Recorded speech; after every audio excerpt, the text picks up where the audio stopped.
I tell our clients, I advise them to have like one checking account, not use their debit cards, but use Yeah. one credit card. And Yeah. on that credit card, they have a spending limit every month of Yeah.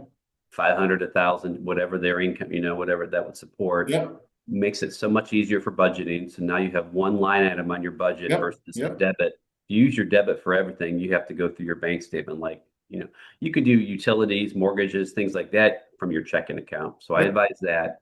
And then I advise one checking, one saving for the emergency fund, and then a money market. And then once those are funded, then you can start investing in some of these other vehicles that we're going to Great. talk about. Is Yeah, that yeah. I wise? mean, it's a very similar order of operations to what, the foundation is, right? Yeah. Or the house building is.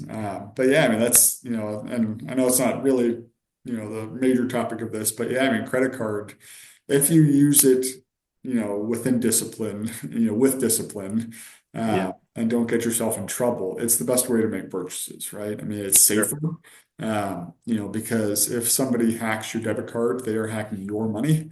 Yeah. And if it's a credit card, it's the bank's money, and it's even regulated differently as far as how it's reported and how Right. you're responsible for it. Right. Right. Yeah, I mean, and just to your point, it's one line item a month. If you pay it off every month, Yeah. and you can then start to see trends too. That's a really helpful part of it is what was my balance last month? What was my balance this month? Yeah. Yeah. Everybody overspends around Christmas time or the holidays. So that helps you create that plan and maybe take a step back from the day to day and Yeah. look at what am I doing this month or this week, this year. So yeah, I mean Sure. that's a really good a point to make and very helpful for people, I think. Good. Let's talk about the time value of money, the length. If you're a 20-year-old, let's say you have, $5,000 in a savings account and you don't touch that till you're retired, right? So you've Yeah. got 45 years, 50 years of $5,000 sitting in an account that's earning 6 or 7%. Let's say you have it invested in the S&P 500. Mhm. Um, I always taught, when I was in school, I was taught the rule of 72, I think it Yep, is, that's where it. if Yeah. if your interest rate is 7%, if you're earning 7% in the markets, and that's low based on the S&P over time, it's going to double every 10 years. Yep. Yep. So that 5,000 in 10 years could be 10 more years, it's 20. I mean, you're $100,000 with just $5,000 by the time you're ready to Hmm. retire. Yeah.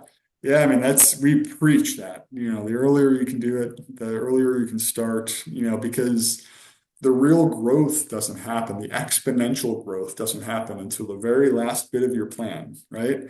Yeah, So that's yeah, such an important education piece for young people because you know, and I get it. I talk to so many people and I felt that myself as far as, no, I need this money today.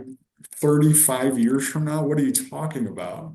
But $20 today to get that same dollar amount at 59 and a half probably cost you $1,000 if you started 50, right? yeah, yeah. So that is the compounding and time value of money and the reason to start earlier, and even if you start small just to, get used to it and then build it up, a lot of 401k plans have what's called auto escalation.